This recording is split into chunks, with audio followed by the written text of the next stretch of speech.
quaint, a little old-fashioned, though looks a wee bit out of place amidst the city's tall buildings, but we love it all the same. Much like its facade, the interior carries an antique charm to it. Vintage art pieces in a row of shelves boasting an extensive collection of books cover the walls. It would have been nice to hang out here for hours on end, but even on weekend, the place is still packed with people. Thankfully, Becca and Zach have already found seats and are engaged in some casual chatter when I arrive. It's strange seeing the two of them without Ash accompanying the other. They've never been particularly close. Sure, they talk when they meet, laugh at the same things when there's something funny, but there's distance that can be born purely out of differing interests. Or Zach simply afraid of Becca. It's not impossible, and I won't blame him if he is. He might be the tallest in our group, but everyone knows that it means nothing against Becca's temper. Even I am a little scared of her. Zach! Becca! Well, you seem to be in a better mood today. What happened? I know that smile, Belle. Come on, still. Don't rush me. Let's order food first, okay? A waitress comes by to take our order. On a normal day, me and Becca will order a hearty servings of their special vegetarian stuffs. Zach takes anything with a good helping of meat, sausage, or potatoes in it. But today's a good day, a great even. It's not wrong to indulge a little, right? Right? Today's special. For the three of us. Even the person jotting down our order looks surprised at today's meal choice. She writes it nevertheless and leaves without a comment. Becca furrows her eyebrows, her mouth halfway open, ready to let loose what is like a string of reprimands. Don't worry, it's my treat. The glare she sends my way reminds me of the one I received from Mama when I punched a kid bullying my younger brother 18 years ago. Naturally, I never did it again after she made me apologize the next day. But Becca's far from being my mom, I think. A small, sheepish grin is enough to turn that frown into a defeated sigh. Food arrives in the middle of a funny story from Zach, putting the rest of the conversation on hold as we are each served our order. It isn't anything fancy. Pan-roasted sea bass, pizza dressed asparagus, and a portion of mashed potatoes on the side, or at least that's what the daily special board says. I never did pay any attention to it whenever I come here, since they prize whatever's written way above what I'm willing to spend on food in a single day. Oh, good. I'm so hungry, I think I'm dying. You're always hungry. Hey, not all the time. Let me guess. You skipped breakfast again. Not on purpose. I may have overslept by a few seconds today. Right then. Stop stalling, Isabella. What's this about? Let us say it, Rebecca. She wouldn't be inviting us out if it wasn't worth hearing out. Well, we're waiting. I'm treating you guys to a once-in-a-century thing. Yay! An expectant grin breaks out on my face. I'm sorry, say that again. And this is important because... Becca only raises an eyebrow at me, while Zach appears like he didn't get the punchline to another lame joke that Ash made, and is desperately searching for someone to explain it. Oh, bummer. Maybe I should rephrase it? That's rude. I suppose? Right? That's being quite clear, like, money. Okay, let me do that again. Wait. Ooh. Or no, maybe. Wait, no, I think... No, it actually did get higher. Because it was... Wait. It was even lower before. So I guess that was good. I mean, it was good. Alright. Okay, let me do that again. Guess what, guys? I'm paying! I sold the house! As the news sinks in, their expression goes from sheer bewilderment to utter surprise. That's more like it.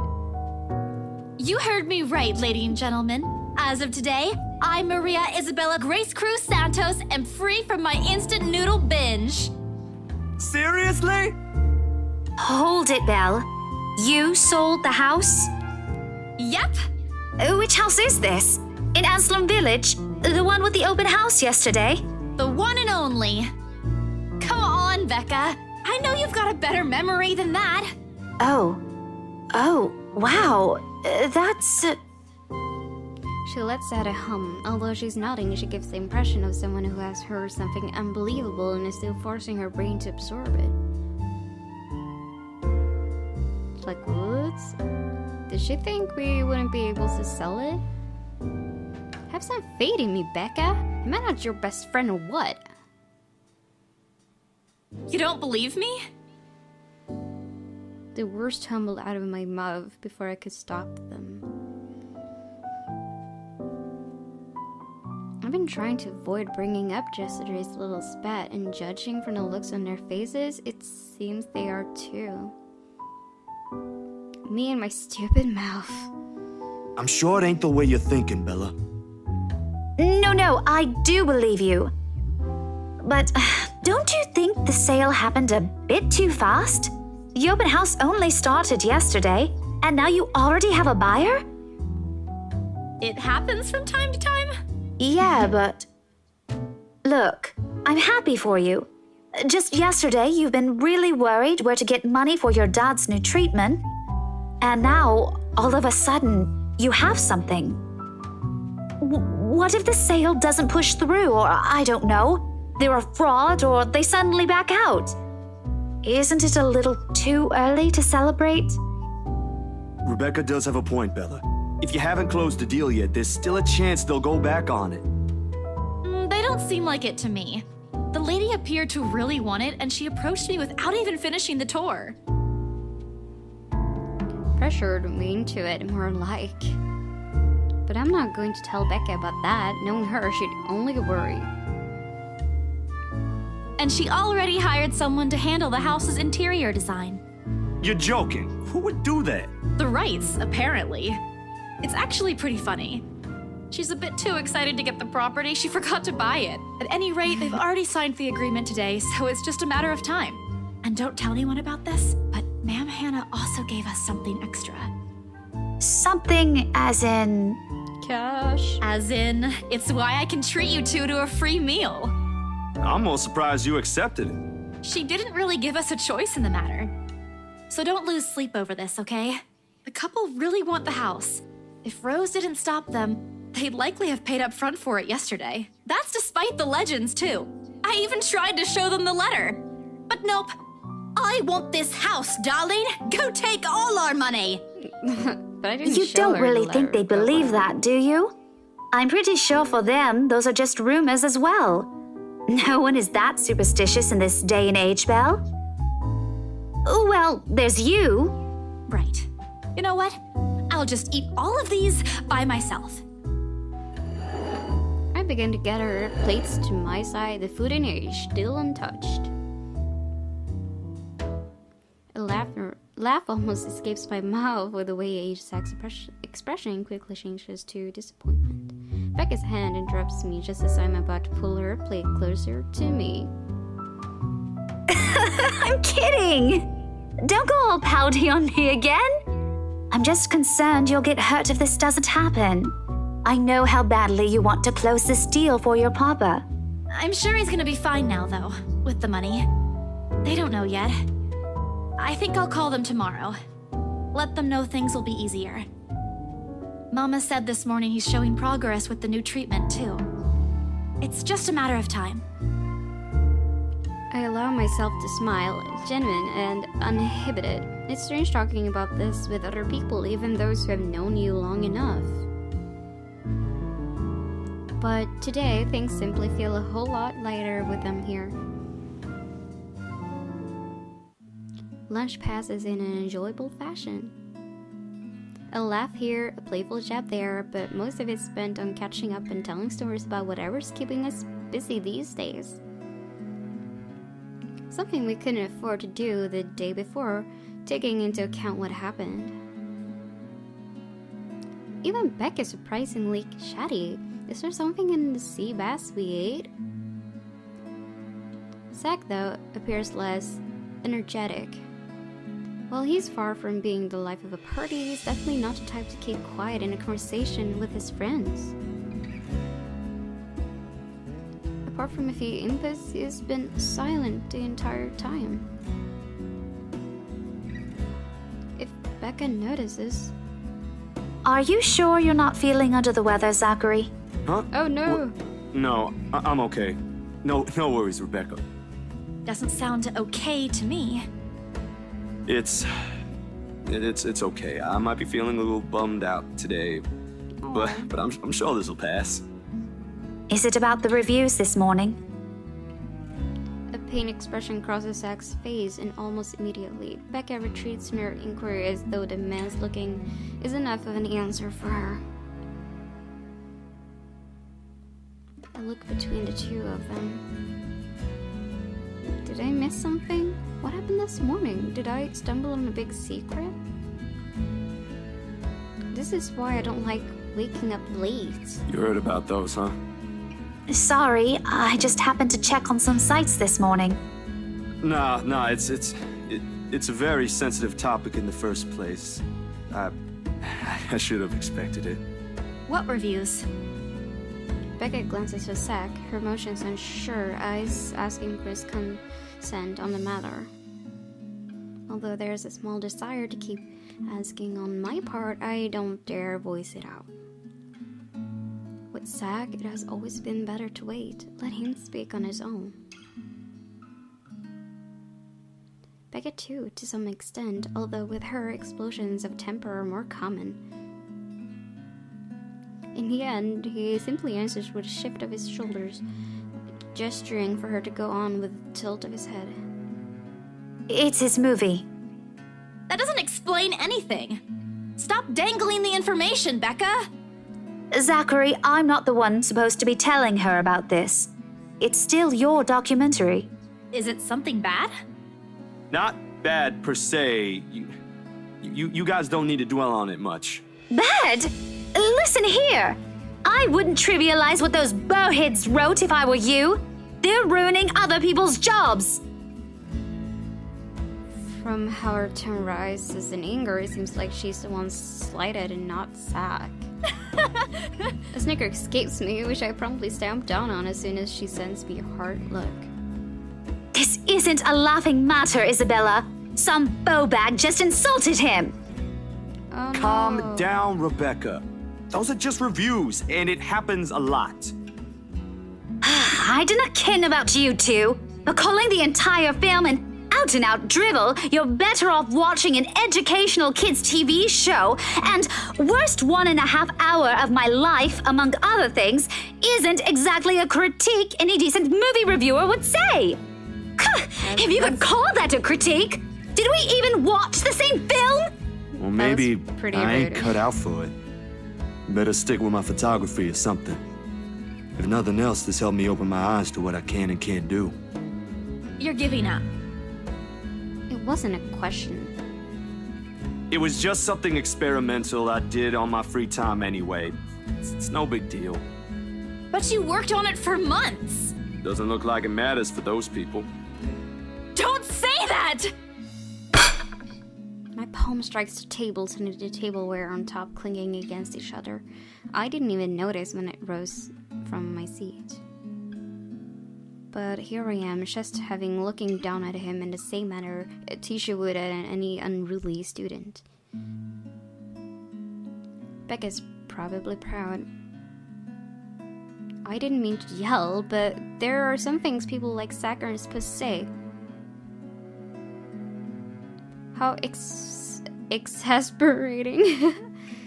Of all people, should know. It's just a review. He, of all Except people. they're pretty well-known critics. Why does that matter? They aren't the ones calling the shots on this. Isn't that why they have a committee? Right, Becca? An amused gleam is in her eyes when I turn to her. What does she find so entertaining here? Help me here. Your friend's about to quit his passion for a petty reason. I haven't read what those people wrote about his work, but a few scratching words shouldn't be enough to discourage someone. I should know. After all, I am... Failing means you're playing, Zach. Not that I'm saying it's bad. I've seen it from start to finish, and I know for myself what you created isn't something people should scoff at. I don't know anything about filming or photography. Hell, I don't have an inkling of artistry in me except for those doodles I make for class. But I know what I watched. Look at Isabella. It's not every day you see her all riled up like this. Whatever I'm about to say gets lost in my tongue as a flash of embarrassment blooms across my face. It was a heat of the moment thing. And anyway, I'll be very angry with you if you quit. What about the exhibit? What exhibit? Classified information. Even if I bring you your favorite tonight? Nope, not a chance. Oh, come on! I thought we aren't supposed to have secrets. A burst of laughter comes from Sam. Thanks, you two. I might need some time alone to myself for a while. Just to think about things, how I'll go from here, that sort of stuff. Hey, I'm not quitting, Bella. Don't give me that face. There's no face at all, only a poor imitation of a puppy dog eyes, if you could call this one. You promise? I'll be damned if I break any promise I make to you guys. Besides, you're right. It's too early to say anything right now. What's night ain't for another week. And that's all the answer I need from him. As sentimental as it sounds, there's fulfillment in knowing another person you know won't take the same path you've walked. It's not that life gets over for me, though. I still have time. I could still come back. Do my own thing. Do what I really want to do. Surely, once Papa recovers, once I'm done with everything. Inside my bag, my phone buzzes unexpectedly, breaking the pleasant afternoon lull. The screen shows Rose. Hey, Isabel. You at the office? Ha ha. Very funny, Rose. I'm hanging up. Don't, I'm kidding. BRC says the floor plan copies are ready for Miss McCullough to pick up. She says that as if it already explains everything. Then, out of the blue, she launches a long rant about the awful state of Luxembourg's streets. All of which she says in a single breath that I can barely keep up and make out a single word. I stay quiet, if only to avoid becoming the next object of her frustration. She's similar to Becca in that regard.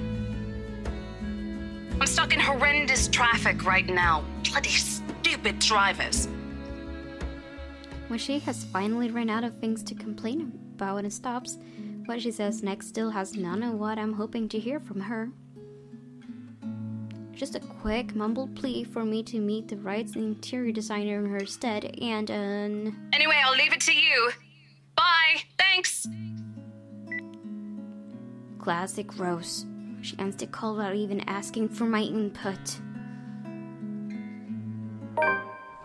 The sky is cloudless and the noontime sun is beating down on the hard concrete when we leave the cafe.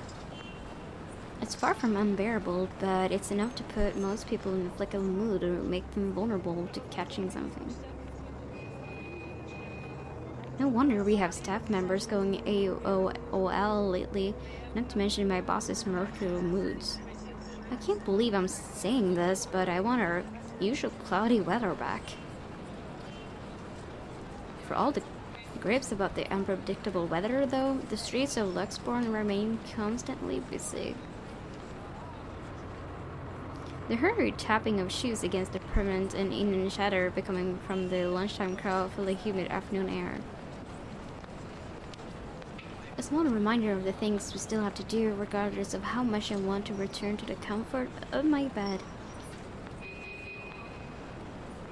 Back to Briar reality for me, sacked to meeting with a magazine publisher featuring luxury houses, and back at her lesson plans and books at home. But more than once, I catch her sneaking a longing glance over something displayed in a shop window. What is it? Does she want to buy something? Maybe I can get it for her this Christmas. I turn my head at the last shop she checked out. Wait, I just forgot to check the journal. This one. A day after the open house, the Wrights were seen securing the mansion's purchase at Briar Reality's Luxborn office.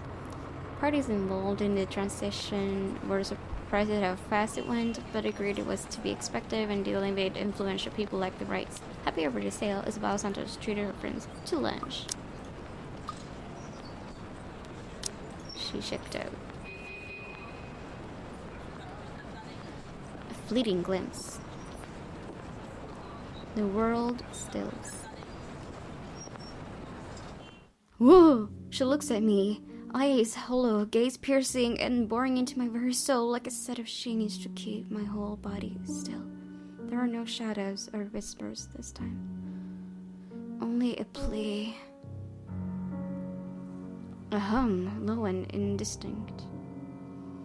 Compelling me, beckoning me, intent on dragging me to the void beyond the glass.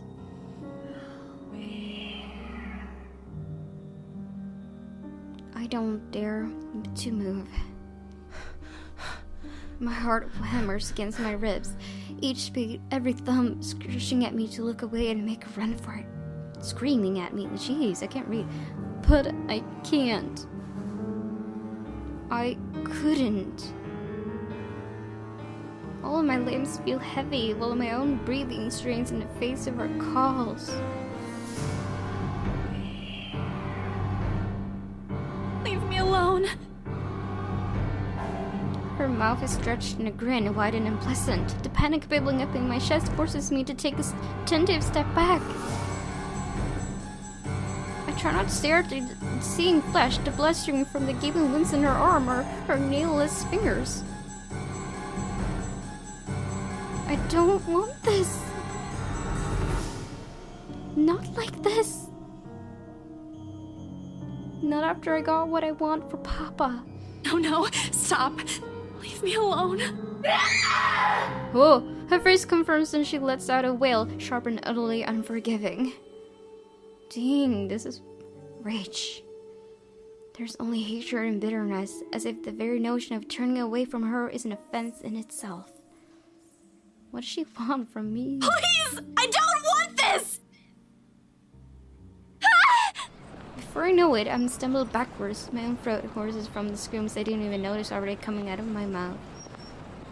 The back of my feet catches on a loose stone, sending me sprawling on the ground. The resulting pain completely jolts me out of the haze blurring my mind. For a little while, my surroundings appear unfamiliar until Becca's face swims into my vision. A look of concern is on her face, and her hands are gripping my arms tight. Even Zack appears beside himself with worry while he stands behind her, acting as a shield against the small crowd of non-lookers already forming around us. What happened? Bella, you okay? My mouth opens and closes, but nothing comes out. The words refuse to form. On impulse, I sneak a swift glance at the display window. She's gone. Yet the foreboding feeling hasn't left me. My hands are shaking as I push myself off of the ground, my weakened limbs relying solely on reflex and muscle memory. Something icy has made its home at the pit of my stomach. I want to throw up anything to get the wretched sensation out. Are you possessed? You are screaming! Zack, call someone! No, don't. I'm good. I need I need to get to the office. Rose, the floor plans. Someone's going to pick it up. I'll see you later. Careful! Don't stand up yet. Stay put, Isabella. Zach, you watch over her for me. I'll call for someone. I attempt to smile to put her at ease, but it likely come off as a grimace. Dudes, what? After a pleasant lunch with Zachary Steele and Rebecca Gills, Isabella Santos received an urgent phone call from Rose Cooper, asking her to meet with the Wright's interior designer. Left with no choice, she hurried back to BRC, but on her way, on one of the shops, she passed by. A familiar smile greeted her. A familiar smile? But this is the first time I saw the smile, right? Isn't it? I think it is. So I guess these are becoming available when you play as the other character. Okay.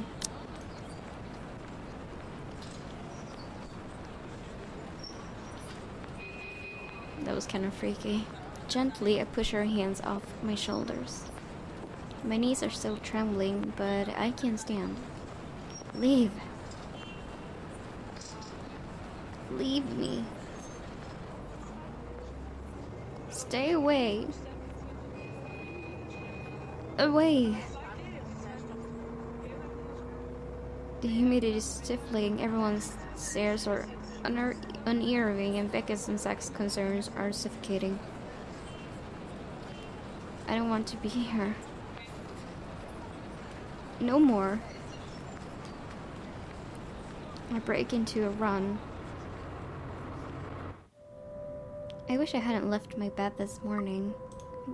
Here with only the occasional drips of water on the sink and the whirring of the fan blaze to keep me company, it's easy to fall into a cycle of negative thinking. Yeah, so I'm going to stop here. That was freaky. Like, what was going on? That was so weird. And I'm pretty sure that, so I'm gonna save over this one.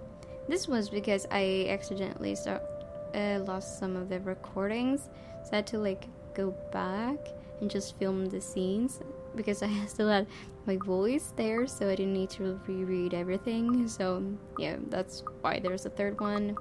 I don't remember when this was. I don't know. Whatever. This is the one I played from. Anyways, so I like this game a lot, and it's very mysterious. So yeah, what do you guys think? Please don't put any spoilers in the video, because why would you want to watch someone just get spoiled, right? There's no fun in watching someone who will know what will happen. I don't think you will do that though. So that's good. Yeah, so I'll see you, and I promise I will not have a jump scare at the end of the video. Bye.